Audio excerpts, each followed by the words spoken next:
Thank you, Program Director.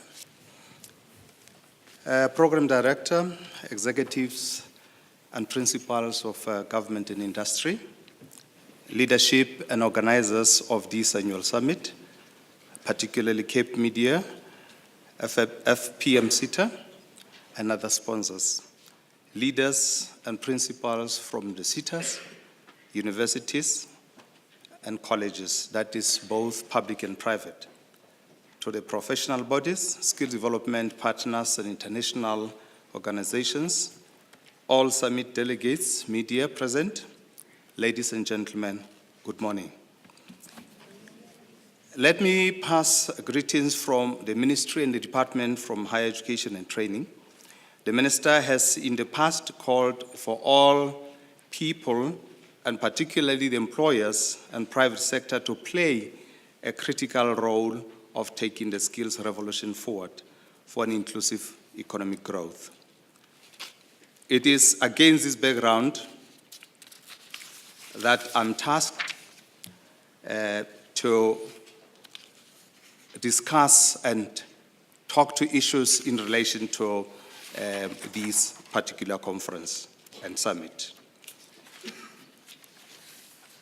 The NDP indicates that by 2030, South Africans should have access to education and training of the highest quality, leading to significantly improved learning outcomes. The performance of South African learners in international standardized tests should be comparable to the performance of learners from countries at similar level of development and with similar level of access. The education and training and innovation system should cater for different needs and produce highly skilled individuals. NDP further states that the graduates of South Africa's universities and colleges should have the skills and knowledge to meet the present and future needs of the economy and society, and that the different parts of the education system should work together, allowing learners to take different pathways that offer high quality learning opportunities. Our challenge and our task is to ensure that there should be clear linkages between schools, TVET colleges, universities of technologies, universities, and other providers of education and training in our country.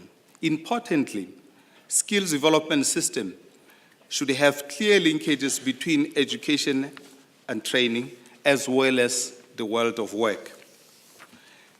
The Department for Higher Education and Training is working towards creating a post-school system that provides quality learning opportunities to young people, adults who want to change careers and upgrade skills. People who have left schools before completing their secondary education, and the unemployed people who wish to start a new career.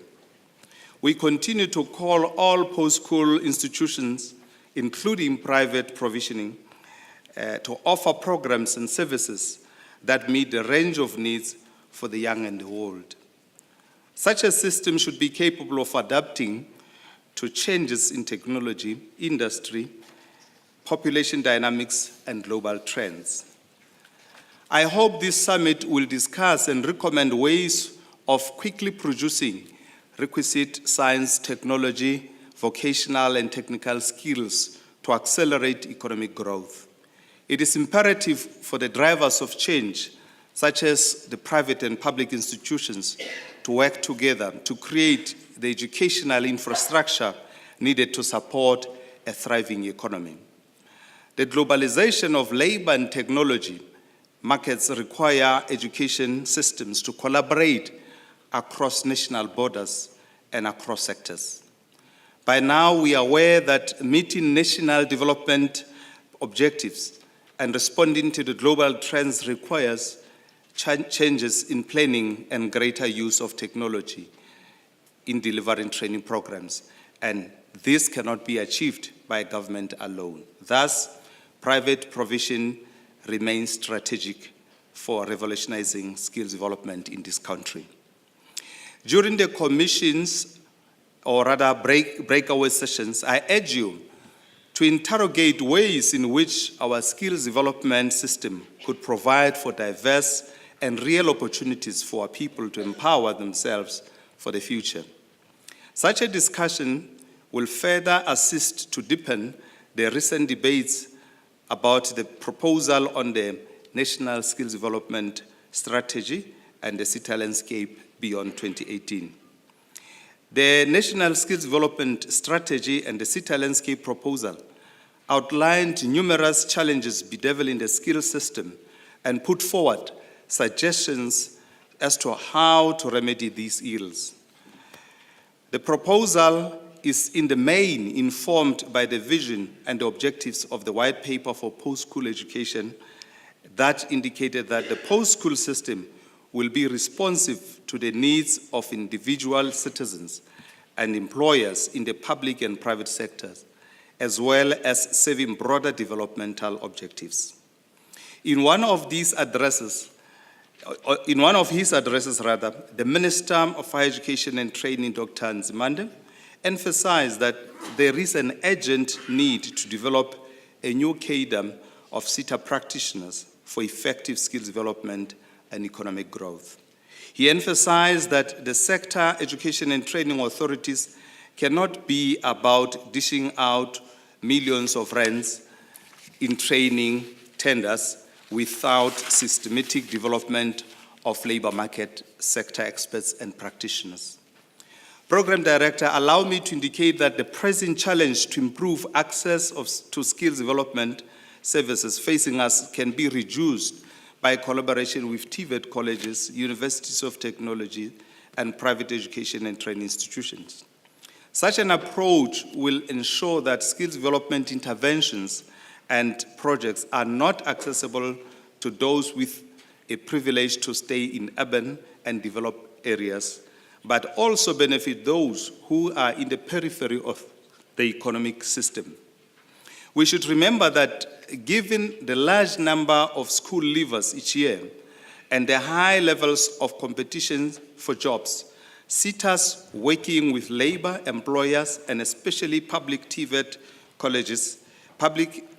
colleges should be a vehicle for arming the youth with the necessary foundational knowledge and practical skills, while at the same time assisting them to gain access to workplace opportunities. The department continues to address the plight of students who are unable to graduate because they cannot find places for experiential learning. We are strengthening interventions and practical responses to meet our slogan of together turning every workplace into a training space. In pursuit of the inherent objectives of this slogan, a concerted effort is being made by all stakeholders to ensure that work-integrated learning and placement of TVET college learners, University of Technology graduates, and out-of-school youth gain momentum throughout the country. It is clear that the higher education and training is going where it should, towards empowering our young people with the skills and knowledge to build a future for themselves. I'm certain that it is almost common knowledge by now that the department has almost completed 12 new TVET campuses, 2 new universities, and expanded infrastructure in order to improve access. Despite the successes we can point to, government cannot provide education and training alone without the participation of employers, both public and private. Your involvement in ensuring a continuing pipeline of well-trained and skilled people across all sectors is critical to our economy. We should all appreciate the importance of understanding efforts that must go into turning the skills development tide by analyzing and responding to the implications of national development strategies and imperatives of our country. The system should be able to track and report on performance against the set objectives, as well as to provide evidence on impacts. In this way, the system will rid itself from the spell of malicious compliance and demonstrate that it is not business as usual. As I conclude, let me urge you to continue with your unfailing zeal to create a strong skills development environment by seeing the value of setting aside the sectoral and individual sentiments when addressing the skills development challenges for a skilled and capable workforce. I also want to encourage you to embrace a chance of putting South Africa skills development landscape in a new trajectory. The decisions we make today will determine the labor market prospects of graduates in 2030. The challenges we face require everyone to be an active participant. I wish you a fruitful summit.